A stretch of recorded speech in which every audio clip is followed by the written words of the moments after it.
Isso aí já é uma prática, tem 2 anos, né, Rô?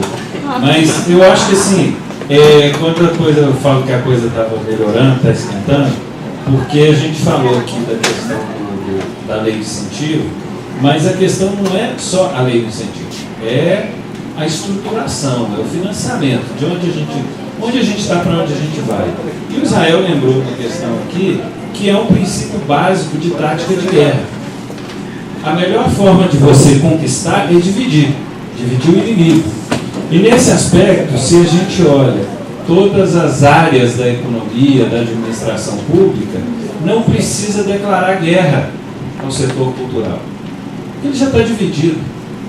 É simplesmente manter como está.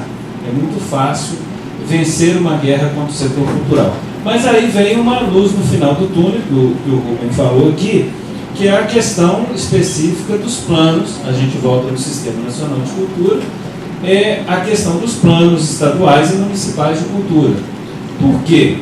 Porque o objetivo da construção do plano, ou o grande mérito da construção de um plano, é você buscar saber onde você está, aonde você quer chegar, e como bem disse o Rubem, se você tem um grupo que trabalha a construção daquilo e depois faça uma consulta pública para ver se aquilo está atendendo, você não está olhando só para o próprio nível, só para o seu próprio segmento. E nesse aspecto, Israel estava lá na Conferência Nacional de Cultura, o Bruno, inclusive, antes de vir para o Conselho como conselheiro, ele era da Câmara Regional Consultiva, também participou da construção desse plano, mas ele cria um outro viés, que aí voltamos na questão da mobilização política, que se falou ontem e se falou hoje. Por quê? Porque o plano parou, e parou porque ele é o chamado plano decenal. O plano decenal, ele tem ações, ele tem metas, ele tem objetivos, e isso implica em gasto. E parou no planejamento, porque o planejamento falou, o que é isso? De onde vai tirar esse dinheiro? Para quando que é cada coisa? De onde vem o dinheiro para fazer tudo isso? Na verdade, se todo mundo fizer o seu plano e simplesmente entregar, nada vai para frente. Nós precisamos de uma articulação política maior. E como fazer isso? Quais são os canais? Cadê os nossos representantes? É onde a gente fala o seguinte, por que não passou a PEC 150 na época que ela estava no Congresso? Porque os próprios prefeitos se articularam de maneira contrária, porque eles teriam que colocar o dinheiro na cultura. Por que o prefeito fez isso e a classe cultural não se mobilizou contra o prefeito? Quem vota no prefeito não é o cidadão, mas os deputados ficaram com medo de aprovar, porque quem apoia o deputado são os prefeitos. Então tem uma lógica aí que está bem invertida. E como lidar com isso? Aí vem o representante de poder público. Como lidar com isso? Eu te jogo essa pergunta. E uma outra questão que eu acho que a gente precisa tratar, até por uma questão de como sobreviver na cultura, é a lógica da transversalidade da cultura nas outras áreas que têm o recurso. Aí mais uma pimenta. Ontem estavam falando da obrigatoriedade do ensino das artes na educação. Qual a quantidade de profissionais que tem para atender uma demanda das escolas? Como que nós podemos, no setor cultural, trabalhar dentro da educação, de repente, burlando um pouco a legislação que diz que para alguém ir para a sala de aula, ele tem que ter uma determinada característica, que eu vou falar da dança. A gente teve uma reunião com o pessoal da dança de Belo Horizonte, onde todos eles questionavam que são professores de dança em academias, mas não poderiam ir para a sala de aula. A sala de aula seriam os professores de educação física. Qual a solução? Pensou-se em editais até que houvesse um processo de profissionalização dentro da legislação educacional no Brasil. Bom, como lidar com essa transversalidade? Bruno, você que é um consultor, né, na área cultural, que até agora o Bruno não conseguiu nos falar como ele sobrevive, porque ele faz consultoria para o Sistema Municipal de Cultura e implementação de política pública na área de cultura. Ninguém quer pagar por isso, porque ninguém acredita, porque tem que criar um engodo lá para o prefeito acreditar que vai aparecer dinheiro. Então ele não ganha dinheiro com isso. Ele faz uma revista que ele já não tem patrocinador, porque ele nem imprime. Está com a cutis maravilhosa, né? É o sol de Teoflotone. Então, Bruno, a questão da transversalidade, assim, como que vocês trabalham isso? E a questão do poder público, como essa militância política, essa unidade cultural pode fazer com que a gente tenha força suficiente para a implementação desses sistemas? Como que vocês fizeram lá?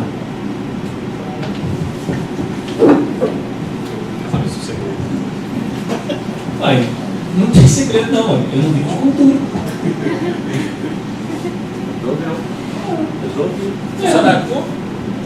Pretendo. Não, por enquanto, até março eu estou garantido, depois você também não. Eu sou professor da UNI. Tem um projeto que inclusive é do setor de gemas e joias lá de Flotone, é um projeto de extensão da universidade, vinculado ao Centro de Estudo e Design de Gemas e Joias, e a gente tem uma unidade de inovação tecnológica em gemas e joias lá em Flotone. O objetivo desse projeto é fazer com que aquilo que é produzido com conhecimento na universidade, né, se transforme em serviços e produtos para o setor. O projeto já tem 4 anos, foi aprovado pela Fundação de Amparo à Pesquisa de Minas Gerais, a pandemia.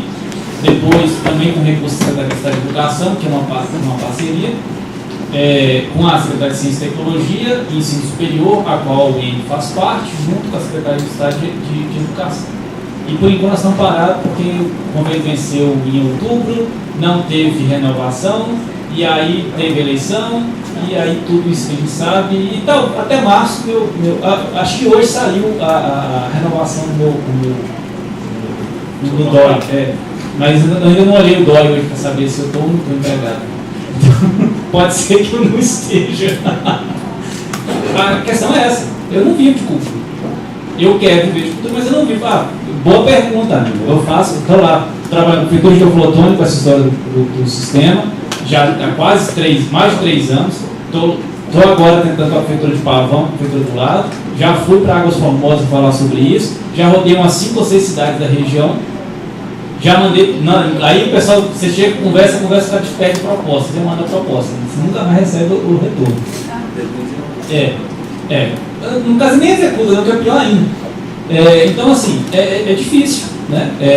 Ou a gente não vive de cultura, né? Você trabalha com outra coisa e você faz um bico para ganhar o dinheiro e trabalha na cultura, ou você faz igual com o pessoal lá em Flotone, né? Tomando teatro, que é difícil, né? Os caras têm que trabalhar como arte educador em 250 CRAs, né? Depois conseguir fazer um espetáculo, que sempre eles fazem espetáculos com prejuízo, né? Porque você nunca consegue, na bilheteria você nunca consegue pagar os custos que você teve na pré-produção, na produção, né? E aí, ou no máximo, você tem que sair correndo pedindo patrocínio, pedindo marmitex para poder fazer um festival, esperando a prefeitura emprestar um palco. Nós fizemos um festival agora, o Festival da Cultura de Quilombola, lá na comunidade de São Julião, que eu falei mais cedo. Nós fizemos um festival com 5 dias, com quase 40 pessoas trabalhando, com R$13.500. Desses 13.500, 8.500 foi som, luz e um gerador. Não contém nada da cadeia de outra empresa de som. E aí, você ficar a 80 quilômetros da cidade, né, numa comunidade quilombola, fazendo um trabalho com uma comunidade de quase 500 pessoas que moram lá, e aí você não tem estrutura nenhuma. E a prefeitura ficou de prestar o palco, não apareceu. Ficou de prestar uma tenda, não apareceu. Ficou de mandar banheiro químico, achou que moita resolve. Não mudou. E aí os 200 cartazes que eles imprimiram não deu. Ainda tem que chegar lá e agradecer a prefeitura, porque eu agradeci, porque ela não ajuda, mas se ela quiser, ela trabalha. Né? Que é um outro grande problema do poder público. Né? A gente tem que dar graças a Deus no setor cultural, se algum deles existir, né? Que a prefeitura não atrapalha, o poder público não atrapalha. Né? Porque senão a situação complica.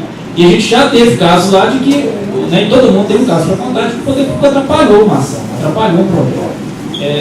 E é um dilema, amigo. Por exemplo, eu não sei como é que eu não fui demitido até hoje. Talvez até seja, às vezes até já tenha sido agora. Porque eu estou aqui no seminário falando sobre economia criativa. Tudo bem que Israel lembrou lá do projeto que nós conseguimos aprovar lá, que é uma coisa muito bacana que a gente poderia falar sobre isso no meu momento, e que talvez seja uma das soluções sim, né? Essa história de pensar, e a gente discutiu ontem a partir das conversas, e a gente já vem falando isso desde as conferências de 2013, nós, setor cultural, temos que nos colocar, né? Nós temos que nos posicionar como um setor econômico. Não existe setor econômico, não existe desenvolvimento setorial de nenhum setor econômico sem investimento pesado do Estado. Sem investimento. Não é só, investimento não é só lei de incentivos. Investimento não é só receber o dinheiro para poder fazer um projeto. Né? O Aníbal citou a história das empresas mobilísticas. Se não fosse um incentivo, uma política de governo, uma política de Estado, de pegar e fazer com que aquelas empresas se instalassem em determinados lugares, que a gente sabe qual é o que está nessas negociações, se não fosse o Estado pesadamente investindo nisso, isso não aconteceria. Nós não teríamos um parque industrial desse no Brasil. Né? Então, o setor cultural tem que funcionar do mesmo jeito. Se a gente não tiver investimento do Estado, nós não vamos desenvolver. Nós podemos fazer macaquice, né? Nós podemos ficar fazendo gracinha, ficar fazendo revista, né? igual que a gente faz, fica fazendo um monte de coisa. Que é legal, que é bacana, né? Mas, ao contrário de trabalhar com as coisas lá da infância e juventude, que é muito importante, que leva todo mundo para o céu, né? Cultura muitas vezes leva a gente para o inferno mesmo, né? Porque cultura é ter do capeta, né? Você vai mexer com macumba, você vai mexer com um monte de coisa, de maconheiro, né? Essas coisas, é isso que a gente toma na testa, né? E é um problema, a gente não consegue muitas vezes viver disso. E o meu caso é esse. Já tem 4 anos que eu estou tentando, e você vê, a primeira vez que nós temos alguma possibilidade de ter alguma remuneração sobre o trabalho que nós desenvolvemos é esse projeto que é o Olha que coisa engraçada, eu vou contar isso e vou focar na minha coisa.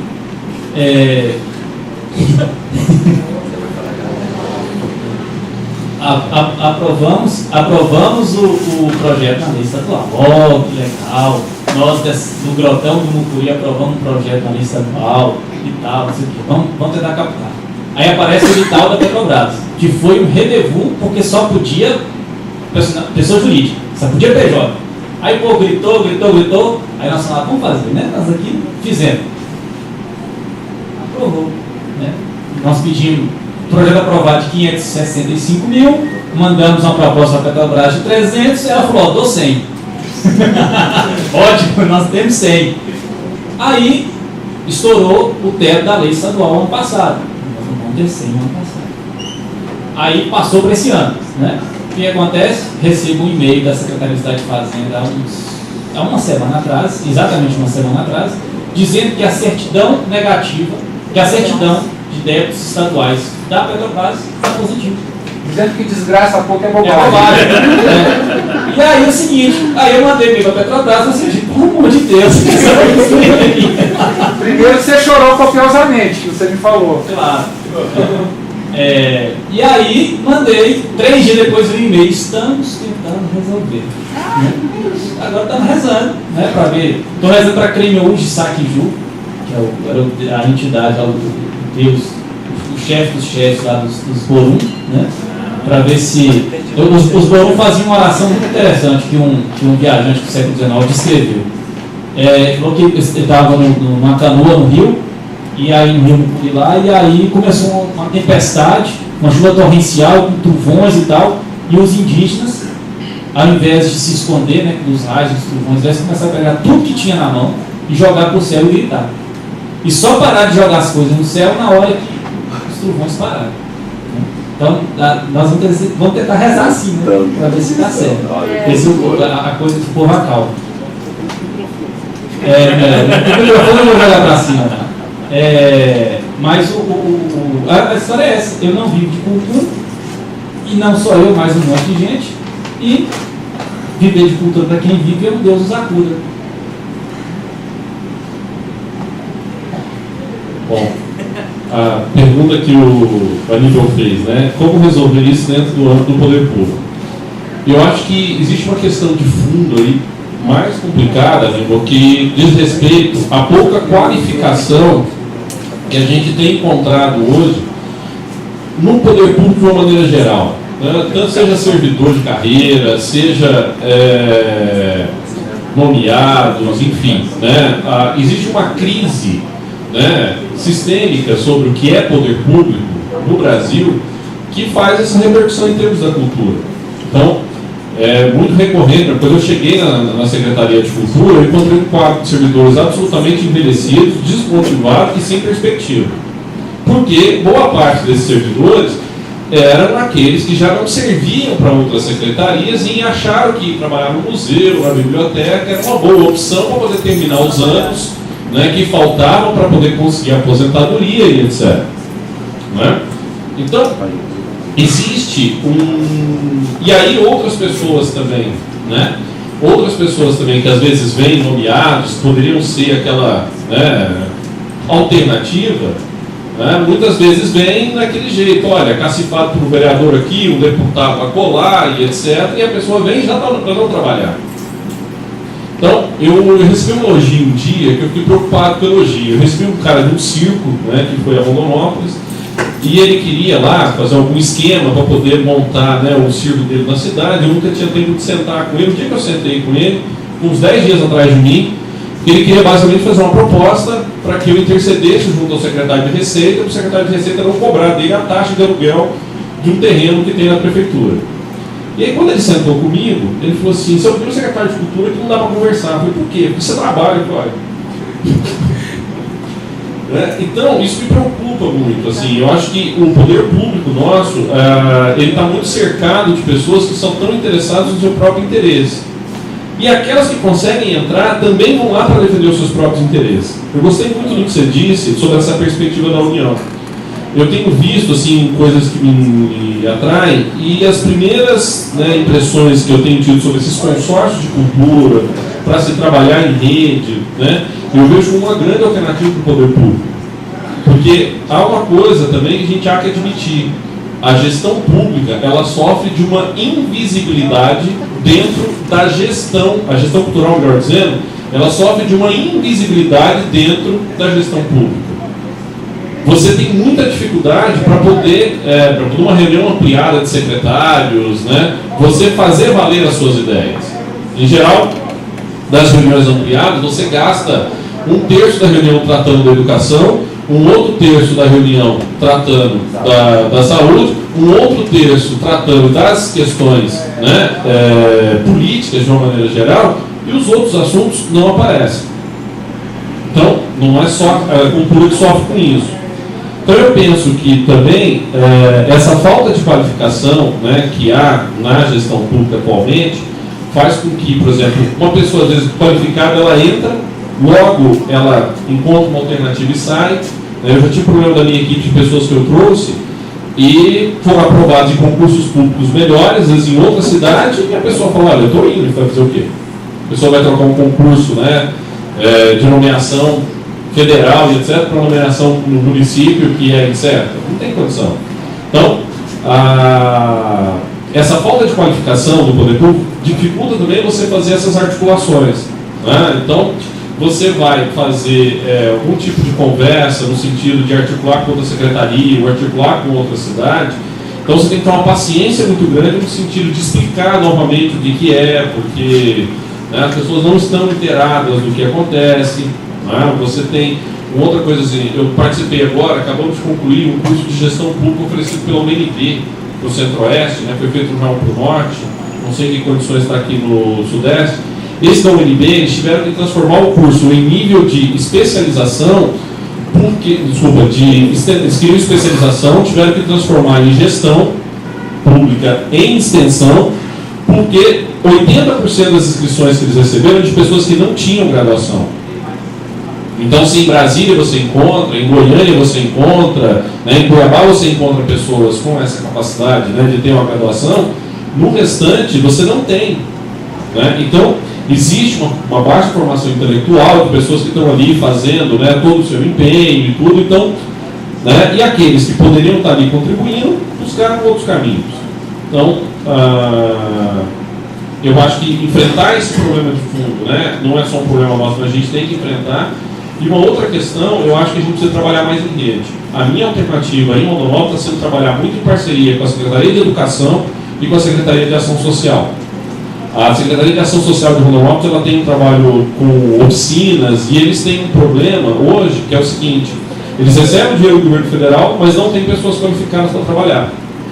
E eles acabam também tendo o mesmo problema que nós, porque o repasse demora, aí o cara não quer trabalhar porque não recebe e tudo. Então o que a gente está tentando fazer lá agora nesse momento é integrar o nosso centro cultural com a Secretaria de Ação Social, que a gente já tem uma equipe, e aí a gente junta os recursos deles com a nossa equipe, né? Eu tentei no primeiro momento com o secretário que estava, ele não conseguiu entender o que era a proposta, ele achou que eu estava só querendo roubar o dinheiro da secretaria dele, que nem é da secretaria dele, porque na verdade é dinheiro federal que vem, né, dos programas. E eles têm uma dificuldade que é o seguinte: se eles juntarem um saldo de 12 meses por repasse bem federal, o Ministério bloqueia, eles ficam sem poder receber. Então eles precisam gastar esse dinheiro, às vezes gastavam de maneira até inadvertida assim, tudo. Então tem essa possibilidade com a ação social e também com a Secretaria de Educação.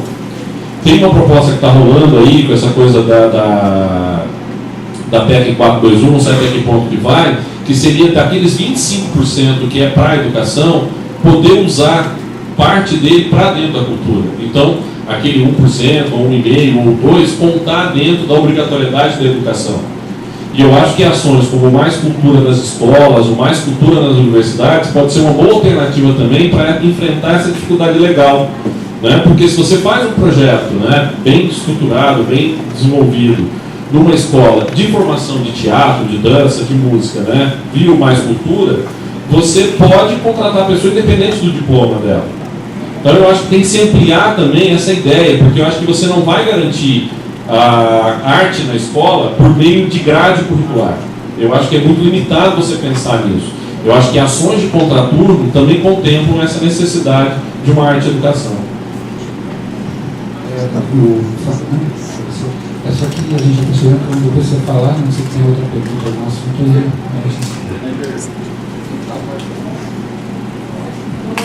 Faz a pergunta primeiro e depois eu falo por isso.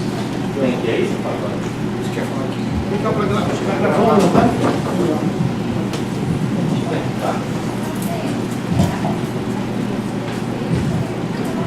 Às vezes eu consigo expressar, sabe?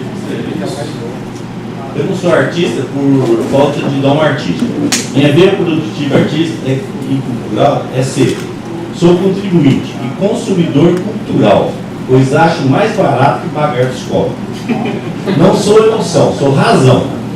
Portanto, faço observação. Por que a cultura não é tratada como tratamento psíquico? Temos que ter verba para a saúde física, hospital para a dor física. Mas também temos que ter verbas para a saúde da alma, hospital para a dor da alma. Será que o setor cultural, além de expor sua arte, se preocupa com o consumidor intelectual? Para salvar os escolas de psiquiatra?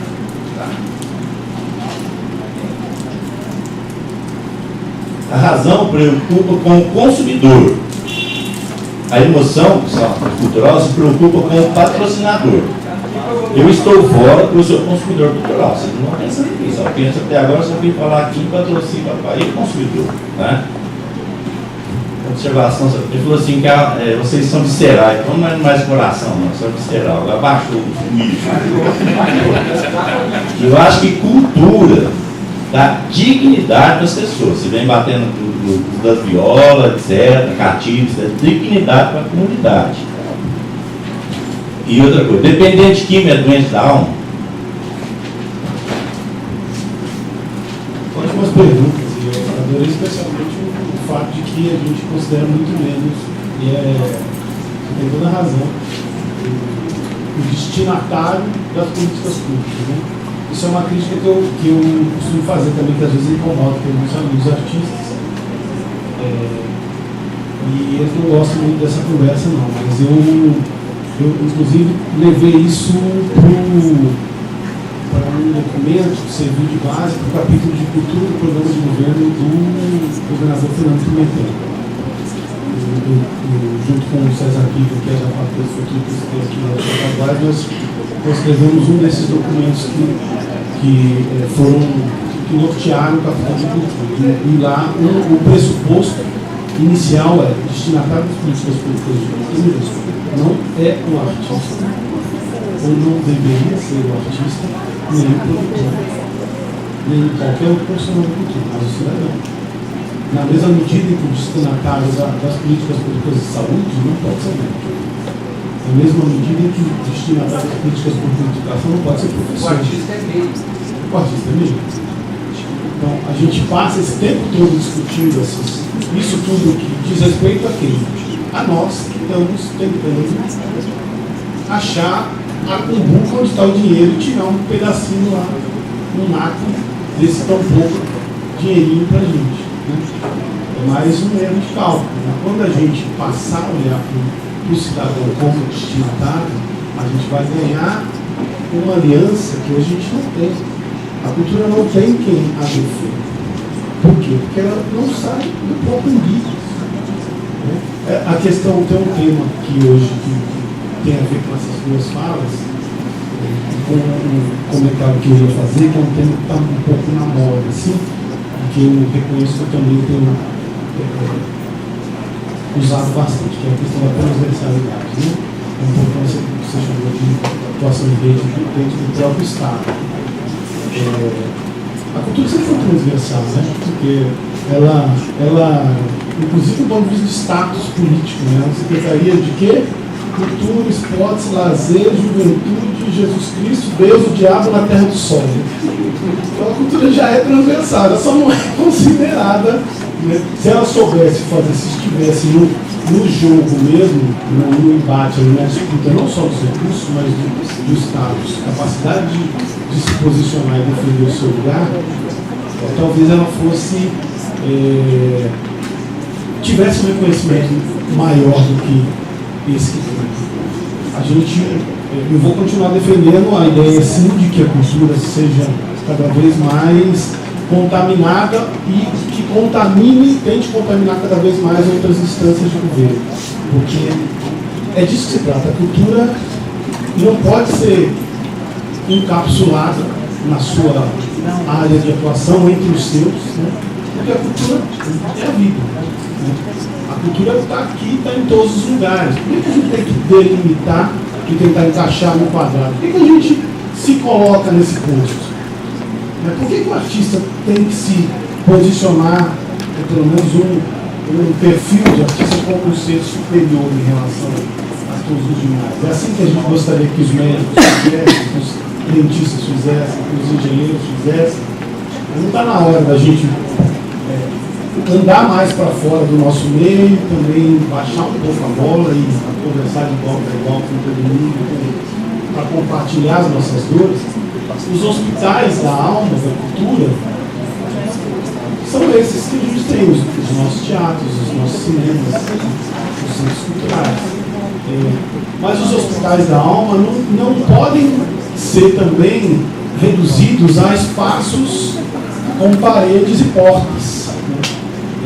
A gente sabe do exemplo que a cidade vive, né? Um teatro custou uma fábrica, provavelmente não circula habitualmente aqui na cultura, e que é muito subutilizado, por exemplo. É disso que a cultura precisa. Quando a Marta precisa falar de céus das artes, que é uma das políticas hoje que envolve o Ministério da Cultura, né? Estamos falando de quê? Construção de estruturas arquitetônicas, de caixotes de gesso e concreto, que de fato será que são capazes de exprimir as inquietações da produção cultural daquelas localidades? Essa ideia do pré-moldado como lugar que vai atrair, né, os interessados em cultura, será que isso funciona? Imagina o estranhamento de uma coisa dessa que vira rapidamente, eu tenho uma chance grande de virar rapidamente um elefante branco, um lugar cuja cultura tem completamente outra linguagem, né, que talvez afaste as pessoas. A gente precisa de paredes, a gente precisa reconhecer e empoderar o poder, o vigor artístico, onde quer que ele esteja, institucionalizado ou não.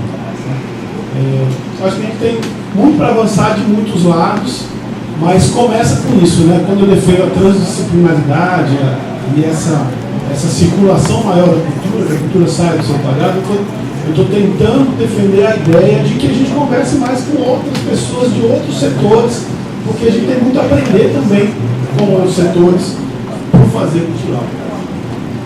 Rubens, posso fazer uma pergunta? Pode. Desde o início eu queria a pergunta para mim. Mas você está gravando? Está gravando. Na verdade, meu nome é Thiago. Nós desenvolvemos um trabalho com crianças aqui na área de educação musical, com cavaquinho, né, se chama Cavaquinho Batuta. E aí, na verdade, eu bolei duas perguntas aqui, ia fazer uma para o Bruno, que posteriormente questionaram, que é o seguinte, né? Se ele vive, por exemplo, tudo que ele colocou com eventos culturais, enfim, mas ele respondeu, né? Eu não tinha colocado o que o Wagner não podia, colocou somente a questão da consultoria, mas respondeu. Uma outra questão que eu queria colocar com relação a Rondonópolis, especificamente. 2 semanas atrás nós tivemos aqui uma reunião do setorial de música, né? E aí eu estava presente, enfim. E aí eu lembro que na segunda reunião, ele está aí, às vezes não me deixa mentir. Essa questão, por exemplo, do olhar para o umbigo, né, que você coloca, para mim isso fica muito claro, ficou muito claro lá nos 2 momentos que eu estive presente. E aí eu coloquei, por exemplo, uma questão do pessoal que era assim, eu coloquei no primeiro momento, 2 pessoas discordaram, que era a questão, por exemplo, se a gente tem, por exemplo, em Uberlândia 2 milhões, daria para a gente, teoricamente, se fosse um projeto de R$10 mil, aprovar 200. Né? E as pessoas têm dificuldade nisso. Quer dizer, cada um olha para o seu umbigo, eu faço um projeto, por exemplo, de 60 mil, 50 mil, quero eu. Né? Quer dizer, e aí foram colocadas outras questões. A questão, por exemplo, você colocou em Rondonópolis que foi votado a lei lá. Né? Como que você entende, como que isso foi votado, por exemplo? Houve divisões de faixas? Você acha isso interessante, por exemplo, para os setoriais locais de Rondonópolis? Né? Como que você vê essa questão da divisão, por exemplo, do dinheiro para os grupos locais de Rondonópolis?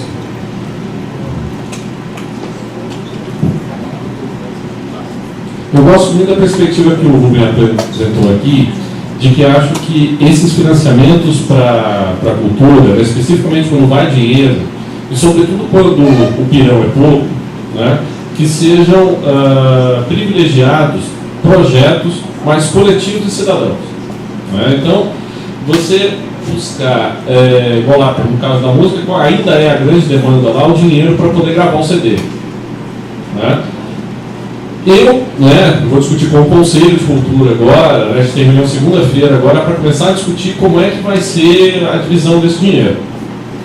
Eu vou defender a proposta de que ações individuais não devam ser contempladas nesse momento.